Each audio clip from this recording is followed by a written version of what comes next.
এরকম করে একটু ওই আগের ঝুঁকন্ডিটা এখনো আছে।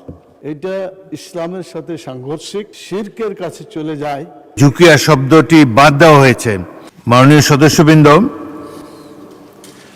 আমি এখন সংসদের স্পিকারের চেয়ারের প্রতি বা সভাপতির প্রতি মাথা ঝুঁকিয়া সম্মান প্রদর্শন করা সম্পর্কে আমার সিদ্ধান্ত জানাবো।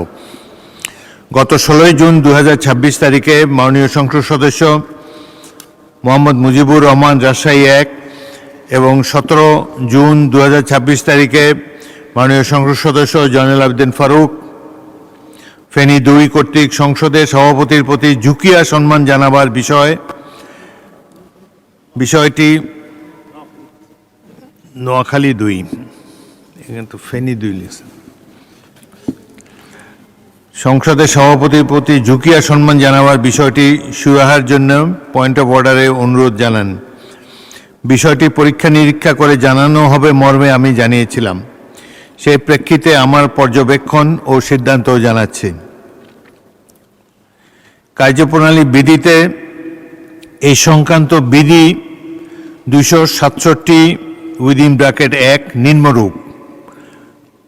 267 সংসদের বৈঠক চলাকালে কোনো সদস্য 1 সংসদে প্রবেশ করার বা সংসদ কক্ষ ত্যাগ করার সময় এবং তার আসন গ্রহণ বা ত্যাগ করার সময় সভাপতির প্রতি সম্মান প্রদর্শন করিবেন।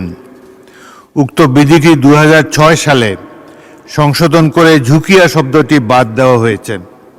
আমি পরীক্ষা করে দেখেছি, 8ম সংসদের কার্যপ্রণালী বিধি সম্পর্কিত স্থায়ী কমিটি 20 সেপ্টেম্বর 2026 তারিখে সংসদে একটি রিপোর্ট উপস্থাপন করে।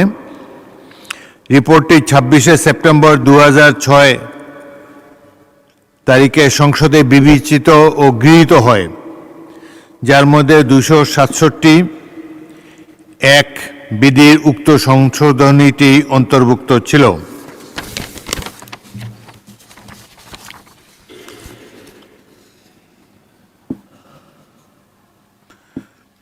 অতএব আমাদের কার্যপ্রণালী বিধির 267(1) বিধি হইতে ঝুঁকিয়া শব্দটি বাদ দেওয়া হয়েছে।